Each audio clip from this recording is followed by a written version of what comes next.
Hey guys, welcome back to the channel. It's Trey, and let's talk about comic book pros, because I've been seeing this little trend. Well, not trend, it's not really a trend, but I've been seeing little topics of a lot of the comic book pros. I said college. Comic book pros are starting to be like, damn, we I kind of seeing what's going on with the comic book industry and how it's really not as great as people seem or whatever. And as much as people, the media tries to make it seem like, oh my God, it's doing amazing. The truth is, it's not doing amazing.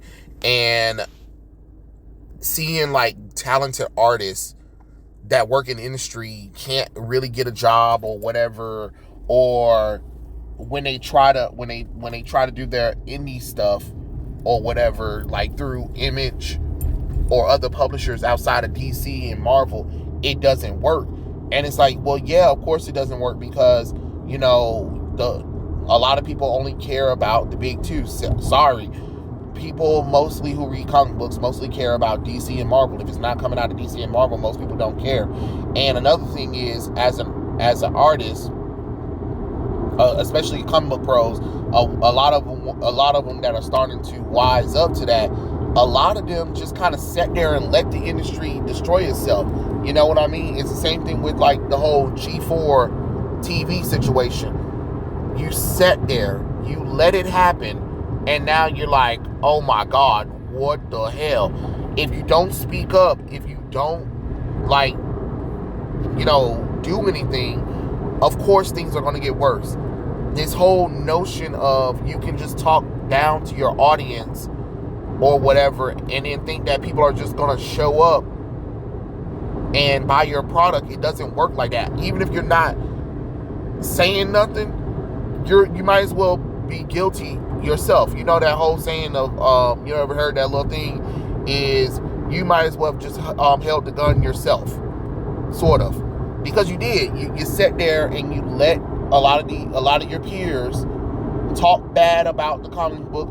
Talk bad about the fans, call them names or whatever, let them go reckless and loose with things. And I understand just a lot of y'all don't really have control or say on some of the things. But if a lot of you guys who had real issues and problems, whatever, had stand up to tyranny, honestly, be like your superheroes and stand against the grain, maybe things could get better. Because you're hearing some of these legendary artists are trying to do their own thing or whatever, or just comic book writers and artists who have phenomenal work, but their indie stuff isn't working or whatever. It's not selling a lot through Image or DC or Marvel. And it's just like, well, you can always crowdfund it and you'll probably get more money, but you got to have a personality. I understand a lot of them don't have personalities. Well, that's the thing. You can't just go by sales anymore. You can't go by, oh, look at me, I just draw and that's it. No, you gotta market yourself. You gotta make it where you're likable or whatever, stuff like that. It's the same thing with how Jim Lee and Rob Liefeld, Todd McFarlane, the folks back in the day when they did it, they used to do it too. They went out, they went on talk shows, they went on little TV stuff to talk about their projects or whatever. So they used the popularity of Marvel and DC to create their own little thing. And that's probably something that you probably should do yourself. You know what I mean?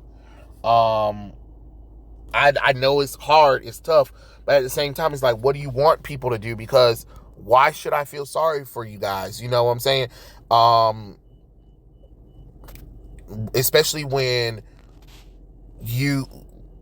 us fans, we tried to warn you. We tried to steer a lot of you guys back before you swung too far. But all you guys do was give y'all asses a kiss. Y'all spit in our faces. You tell us how terrible we are. We're homophobes, racists, all that nonsense. And now you want to cry about, oh, we might not make it. And especially when you got a lot of them talking about, oh, we might not make it through the month or whatever and stuff like that. Like, what's happening here? We got a whole bunch of comic book pros talking about they might not make it through the month, or they're struggling to make orders. I mean, to get their comic book ordered or whatever and stuff like that. People don't seem to really be interested in it. Well, I mean, you got to go out there and do a little bit of marketing. You can't rely on Image, DC, and Marvel to do it. You got to do it. You got to make people want to buy your stuff.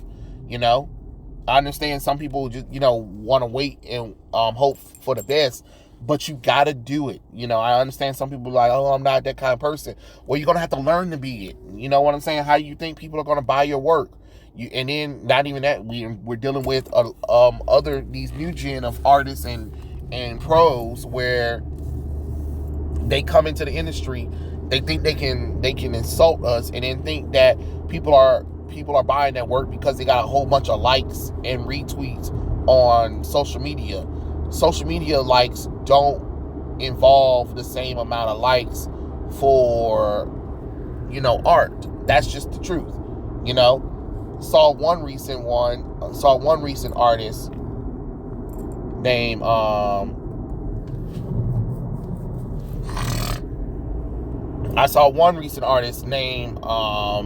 Lucas something, whatever his fucking name is.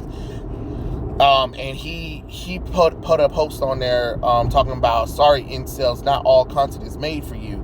So basically he's doing like this She-Hulk picture where she's punching the fourth wall or whatever and insulting the audience. And I was like, be careful, you shouldn't be, cheering about insulting your fans or whatever, stuff like that. And of course, you had little losers and stuff like that trying to defend that. No, you can't defend that kind of stuff, because if we're so much incels, why the hell are you drawing DC and Marvel stuff then? If you're such a great artist, why don't you draw your own thing? Oh wait, that's right, because nobody would buy your shit. That's the problem. Y'all, a lot of artists and comic book pros or whatever, they always want to talk all that big game, and then when they go out and step on their own, they can't sell anything because no one wants their shit. They can have good artwork or whatever, but when your personalities on social media is terrible or non-existent, how are you going to convince people to support you or buy anything from you? You get what I'm saying? That's the thing that people need to understand. You can't just make work and then expect people to buy it if you're not, you know what I mean, and stuff like that. Like for instance, I have artwork, right? I don't really talk about it like that. I mean, because I post it on Instagram and stuff like that, but I don't really talk about it on Twitter. I don't really talk about it on YouTube or whatever and stuff like that. But people know. And if people ever want to support it, sure. But I'm not about to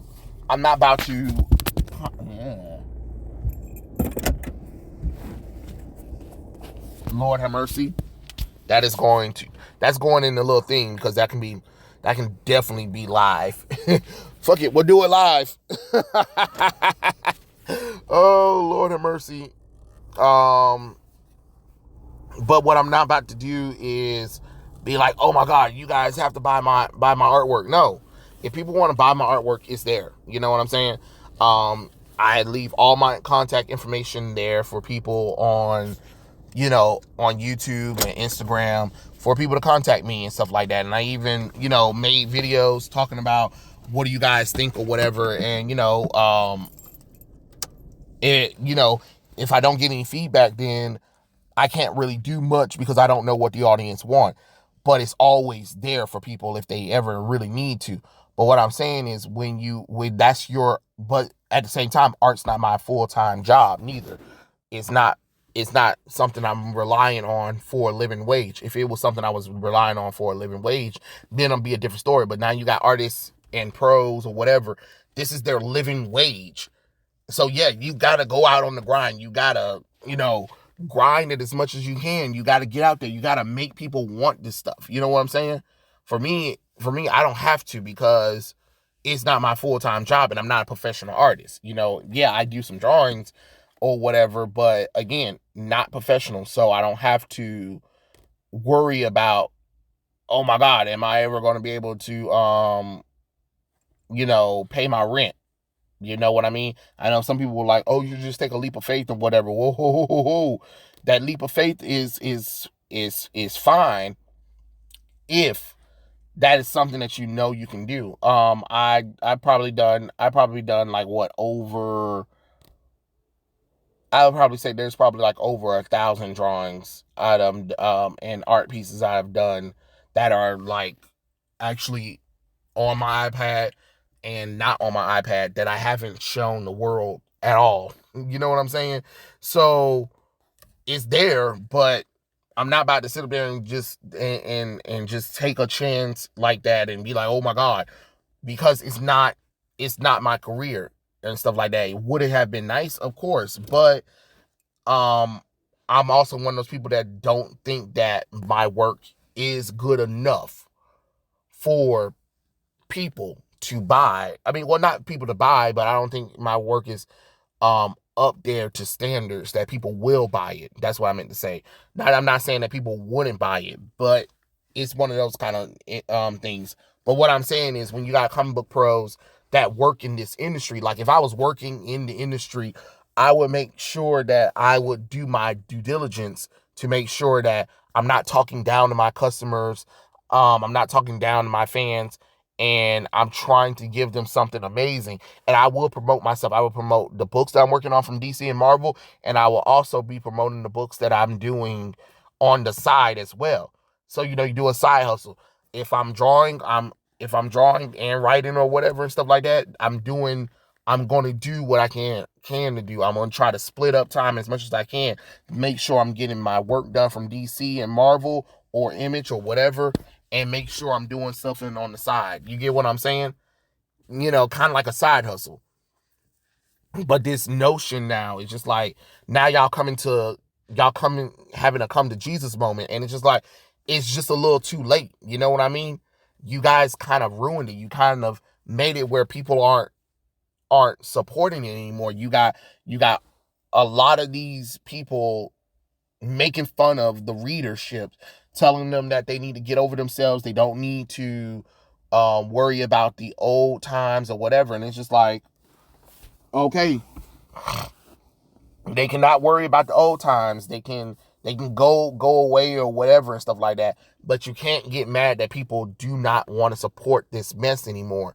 And as long as you have that mentality of, I don't need to promote myself, or fans can kick rocks, or insulting the fans or whatever and stuff like that, then this is the result that you got. Because if you had spoken up sooner, if you had defended the fandom, maybe things could get better. But no, y'all always want to try to blame the customer base for the reason why a lot of this stuff fails, instead of being like internal. Because a lot of the issues from the comic book industry came internally, not externally. And that's what the real cause and the real root of it is. Sometimes you're going to have to put on big boy pants and go out on that leap of faith. And I'm talking about comic book artists and pros who really have the talent, not people who want to try to force an agenda. Joe Glass, Kelly Sue DeConnick, Heather Xantos, not those kind of losers. We're talking about people that really got talent, that can really draw, that can really write, and they're nervous, or they don't know what to do, or because they're not such a personality. Well, you're going to have to learn to become a personality. If you got to practice in front of a mirror, do it. Do it. I mean, honestly, think about it for right now. Think about it. If I didn't do the leap of faith with YouTube, I would never met some incredible people and been able to talk and have fun and talk about things that I like or don't like. You know what I'm saying? Um, so I took a leap of faith with the YouTube thing, and even though I'm a talker, I really thought like, I don't think YouTube is for me. And people were like, well, you talk about stuff and it's interesting, yeah, but just because I'm talk about interesting things, that doesn't mean that people are going to sit there and listen to me or listen to whatever I have to say. As an only child, you kind of learn that kind of stuff, that people, tend to kind of don't really care what you got to say. So that's why I'm like, even though there are some people who are interested in what I'm saying, wow. So it's amazing. Like, what, I have over 1,000 followers, which, wow, that's really cool. Honestly, it really is cool to see people actually watching these little recordings of me talking or whatever and stuff like that, because I really didn't think I was going to even get this far in the game. Honestly, I thought I was going to probably maybe record a few, and that was it. I would never really touch YouTube again. But then it kept getting more, and then people kept subscribing. It was more people coming in, and look at me now. I'm not that this is a career or anything, but it is kind of cool to kind of have something on the side to talk talk to people about and get people's thoughts and opinions about it. But yeah, those are my thoughts. Tell me what you guys think in the comment section below, and I'll catch you guys later. Peace out.